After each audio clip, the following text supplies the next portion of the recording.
세 가지 시험이라는 제목으로 우리가 함께 은혜를 나누겠습니다. 방금 읽었던 이 마태복음 4장은요, 너무나 유명한 말씀입니다. 무엇에 대해서 말씀하고 있죠? 시험에 대해 말씀하고 있습니다. 그래서 대부분의 설교가요, 어떻게 하면 시험을 이기는가, 이런 식의 설교입니다. 예수님처럼 우리도 시험을 이깁시다. 이런 내용이죠. 이 부분을 가지고요, 왜 우리 인생에 시험이라는 게 있는가, 이것을 말하지는 않습니다. 그리고 또 이런 부분도 이야기하진 않죠. 예수님은 왜 굳이 그 시험을 성령에게 이끌림을 받으시면서까지 이렇게 시험을 받으셨는가?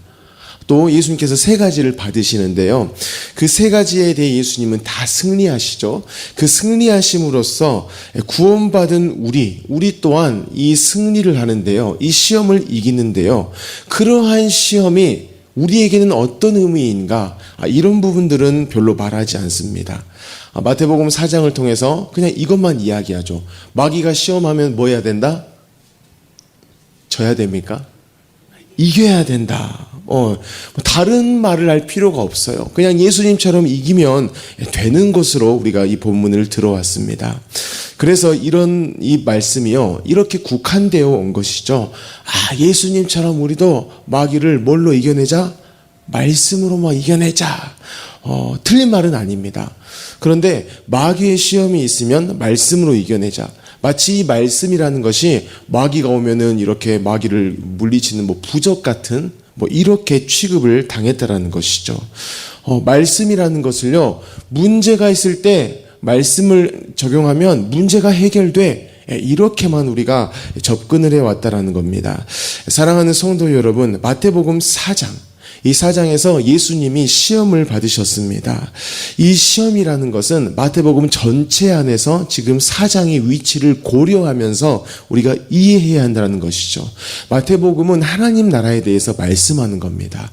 그 하나님 나라에 대한 설명을 하시면서 지금 예수님이 첫 단추로서 시험을 받고 계시는 것이죠. 그래서 오늘 이 새벽 말씀을 시작으로 해서 또 내일 담임 목사님께서 말씀을 전하시겠죠? 또 일주일 내내 이렇게 전하시는데요, 이 새벽 말씀을 통하여서 하나님 나라가 무엇인가, 이것을 좀 아셨으면 좋겠습니다.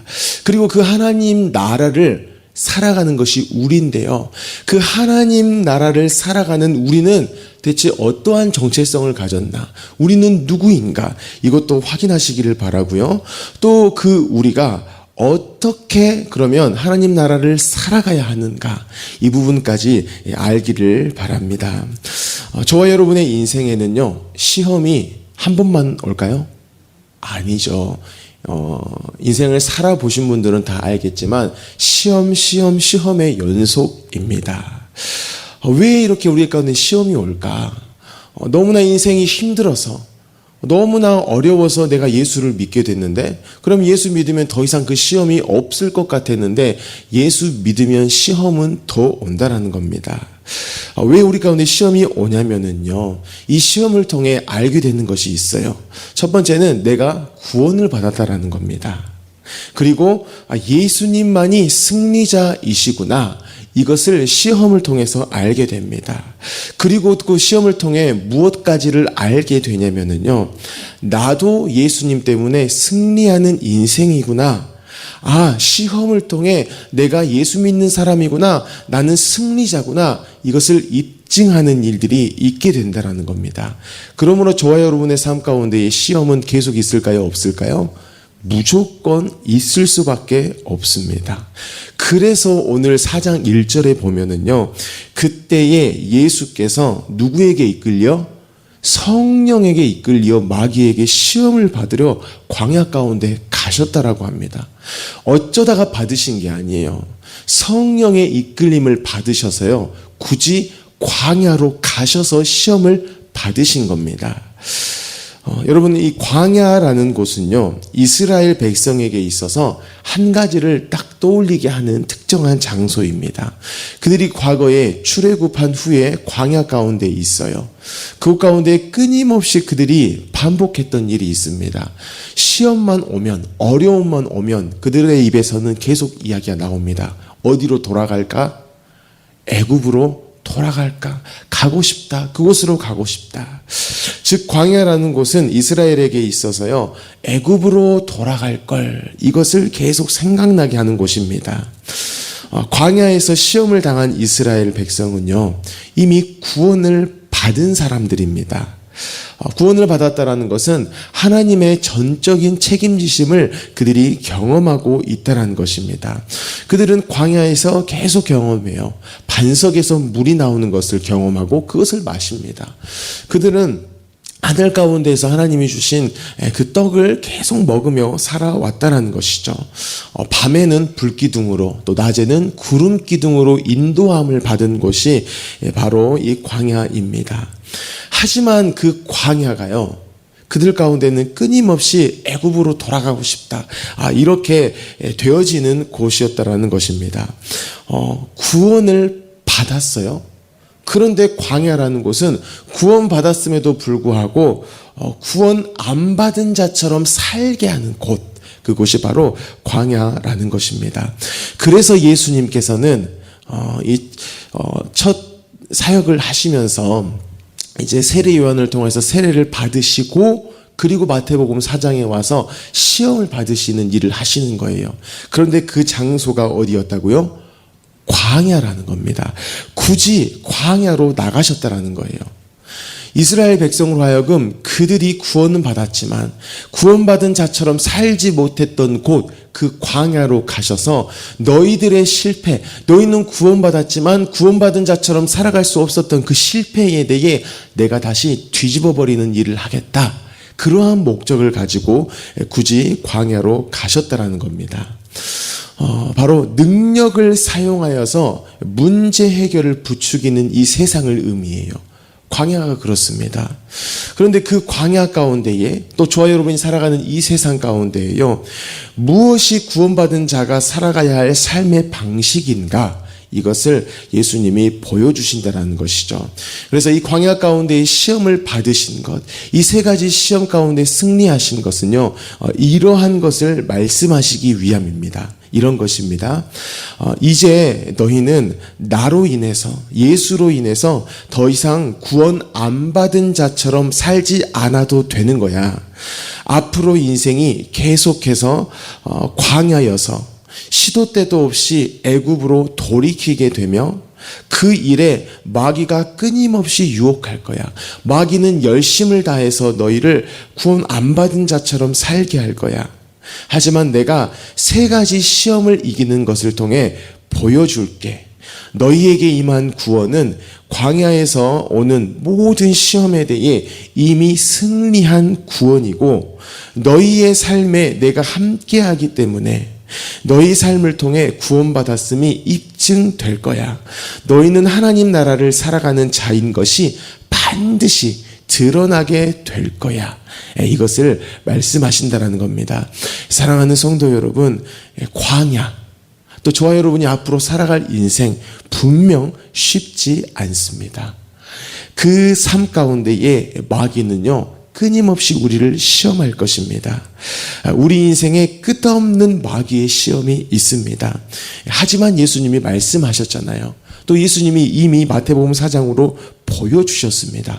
우리는 우리 스스로 그것을 실패하는 거예요. 시험이 왔을 때에 그것을 언제나 이겨야만 하고, 그 가운데 언제나 우리는 해결을 해야 되고, 이러한 실패 가운데 있었지만 그게 아니라 너희는 예수 그리스도로 말미암아서 그 가운데에서 하나님의 목적하신 바대로 살 수 있어. 그리스도인의 명예는 문제가 있을 때 그것을 해결함으로써 너희가 명예가 있는 것이 아니라, 해결되어지지 않아도 여전히 하나님 안에서, 하나님 말씀 안에서 그 말씀으로 인해 하나님과 교제하며 삶을 살아갈 수 있어. 이것을 말씀하신다는 것을 기억하셨으면 좋겠습니다. 그러면 저와 여러분이 어떻게 해야 하냐? 이것을 1절, 2절, 3절, 4절의 이 순서를 통하여서 우리에게 말씀합니다. 1절 다시 봅니다. 그때에 예수께서 성령에게 이끌리어 마귀에게 시험을 받으러 광야로 가사라고 말씀합니다. 우리가 살아갈 광야, 그리고 받게 되는 마귀의 시험이라는 것은요, 분명히 실제하는 것들입니다. 하지만 이 광야 가운데에, 저와 여러분이 살아가는 이 인생 가운데에 마귀의 시험을 받을 때에요, 우리만 있는 게 아니에요. 먼저 시험을 받으시고 승리하신 예수님이 함께 계신다라는 겁니다. 그리고 그 승리가 예수님만의 것이 아니라 애초에 우리에게 주신 승리다. 너희에게도 그 승리는 분명해 라고 말씀하시는 성령께서 함께 계신다는 것을 기억하시기를 바랍니다. 여러분, 성령이 함께 계시면서 우리는 시험을 받아요. 근데 이것이 의미하는 게 또 2절에서 이렇게 이야기합니다. 40일을 밤낮으로 금식하신 후에 줄이신지라. 여러분, 40일 혹시 금식해 보신 분이 계십니까? 저는 해봤을까요? 안 해봤을까요? 아니, 저는 못해요. 아내가 아니라요, 못합니다. 신대원 때 한 4일 이렇게 졸업하기 위해서 억지로 했던 게 전부입니다. 제 주변에 40일 금식하신 분을 봤습니다. 아이고, 그러시구나. 아이고, 쉽지 않은 일입니다. 40일 금식하고 나서 그 앞에 음식이 이렇게 있어요. 어떤 마음일까요? 저는 모르겠어요. 저는 3일만 금식했는데도 미칠 것 같았어요. 예수님이 40일을요, 밤낮으로, 심지어 예수님은 물도 드시지 않고 금식을 하셨어요. 엄청 배가 고파요. 그러한 상황에 마귀가 나타나서 뭐라고 이야기하죠? 돌을 떡 만들어라입니다. 이게 뭘 의미하냐면요, 저와 여러분에게 닥치는 이 시험은요, 우리 힘으로 이겨낼 정도의 시험이 아니라는 겁니다. 40일을 굶주렸어요. 그 앞에 너의 능력을 사용해서 돌을 떡으로 만들어 먹어라. 어떻게 보면 나의 능력을 탁 써서 문제 해결하기 위해 너무 적합한 거예요. 하나님의 음성으로 들릴 만큼의 이런 실제적인 일이 우리 가운데 있다라는 겁니다. 여러분, 마귀가 우리에게 시험을 주는 것은요, 네 힘으로 이길 만한 시험 주지 않습니다. 지금 예수님이 성령으로 이끌려서 광야로 갔어요. 하나님의 목적이 있다라는 거예요. 예수 그리스도로 구원받은 우리 인생 가운데도 시험이 여전하다? 그것은 예수는 이제 딱 치워놓고 네 스스로 그것을 해결할 수 있어의 정도의 시험은 우리한테 오지 않아요. 애초에 그런 것은 우리가 시험이라고 말하지도 않는다라는 겁니다. 여러분, 성령이 함께 하시는 인생은요, 예수님으로만 감당할 수 있는 시험들이 계속 온다라는 거예요. 그때의 마귀가 말합니다. 3절이죠. 시험하는 자가 예수께 나와 이르되 네가 만일 하나님의 아들이거든 명하여 이 돌들로 떡덩이가 되게 하라. 말씀드렸습니다. 너에게는 해결할 힘이 있어. 이 문제를 해결할 힘이 있어. 그러니 너 문제 해결해. 이렇게 말하는 겁니다. 하지만 이때 우리가 기억을 해야 돼요. 예수님은 분명히 이 돌을 떡으로 만드실 수 있는 능력이 있으시지만 그렇게 하시지 않으셨다라는 겁니다. 능력이 있지만 문제 해결을 위해 능력 쓰시지 않아요. 여러분, 예수님은 성경에 수많은 기적들을 다 보이십니다. 엄청난 능력을 가지고 계세요. 창조주이시니까 그래요. 그런데 그 모든 기적, 그 모든 능력은요, 문제 해결을 목적으로 하고 쓰신 적이 없어요. 물론 겉으로 볼 때는 병자가 낫고 죽었던 자가 일어나요. 문제가 해결됐네. 이렇게 우리가 받아들일 수 있는데 그것만을 목적으로 하신 게 아니라는 겁니다. 그 안에 담겨져 있는 목적이 있어요. 이 모든 문제 가운데에서 그 사람으로 하여금 하나님이 누구이신가를 보게 하는 겁니다. 그 하나님과 교제하도록 하는 그 목적이 있었기 때문에 이 문제 가운데에 계속해서 일을 하셨다라는 거예요. 이것을 보여주는 것이 출애굽이었습니다. 여러분, 출애굽 뭐죠? 애굽에서 나왔다라는 거예요. 하나님이 이스라엘 백성을 출애굽하게 하신 목적이 뭘까요? 뭐 말 그대로 출애굽, 애굽에서 나오게 하는 것, 문제 해결, 이것이 목적이셨을까요? 그게 아닙니다. 이유를 성경에서 말씀하고 있어요. 출애굽기 7장 16절에 보면 그에게 이르기를 히브리 사람의 하나님 여호와께서 나를 왕에게 보내어 이르시되 내 백성을 보내라. 그러면 그들이 광야에서 나를 섬길 것이니라 하였으나 이제까지 네가 듣지 아니하였도다 라고 말씀해요. 하나님께서 그들을 출애굽하게 하신 이유는 광야 가운데 나와서 누구를 섬기라고? 하나님을 섬기라고 하는 것입니다. 이때의 섬기다라는 히브리어는요, 아바드입니다. 구약에 390번이 나오는데요. 이 모든 아바드의 이 내용을 보면 하나님과 우리의 관계를 설명할 때 쓰는 거예요. 혹은 너와 나의 관계를 설명할 때 이 아바드라는 것을 씁니다. 즉 하나님과 교제하게 하도록, 저와 여러분이 하나님과 계속해서 이 관계 가운데 살도록 하시기 위해서 출애굽을 시키셨다라는 거예요. 그래서 애굽에서 나올 백성은요, 그냥 백성이 아니에요. 16절에 보면 무슨 백성이죠? 내 백성입니다. 애초에 하나님의 백성이에요. 하나님과 교제하며 살도록 그렇게 그들을 애굽 가운데서 이끌어 내셨다라는 겁니다. 왜냐하면 그들은 택한 백성이에요. 또한 이미 창세기 12장에 아브라함을 통해서 약속하셨어요. 그 하나님의 약속 가운데 있는 그들, 약속의 땅 가운데에 너희를 들어가게 할 거야 라고 했던 백성이기 때문에 출애굽을 시키셨다라는 겁니다. 그래서 예수님은요, 이 마귀의 시험, 곧 능력이 있으면 문제를 해결해 라는 이 시험에 대해서 4절에 이렇게 말씀합니다. 예수께서 대답하여 이르시되 기록되었으되 사람이 떡으로만 살 것이 아니요 하나님의 입으로부터 나오는 모든 말씀으로 살 것이라 하였느니라 하시니, 출애굽의 목적은 뭐라고요? 애굽에서 나옴 이것일까요? 아니라고 말씀드렸죠. 구원받은 자는 하나님과 교제하는 거야. 너희는 끊임없이 하나님과 교제하는 인생이야. 이것을 말씀하신 거예요. 이것을 예수님이 지금 4절 가운데에 사람이 떡으로만 살 것이 아니라 하나님의 입으로 나오는 모든 말씀으로 살아가는 거야 라고 이렇게 말씀을 하셨다는 겁니다. 바로 구원받은 백성은 하나님의 자녀인데, 너희가 자녀인 것이 어떻게 입증되냐면 문제가 있을 때 너희가 능력을 사용해서 해결이 되면 너희가 자녀야 라고 입증되는 거라고요? 아니라는 겁니다. 그렇게 보여주신 게 아니에요. 문제는 여전하지만 그 가운데에 하나님과의 교제를 의미하는 그 말씀을 붙들고 살아가는 것, 그 사람이 하나님의 자녀라는 겁니다. 문제 해결은 안 됐어도, 더한 시험이 와도요 포기하지 않아요.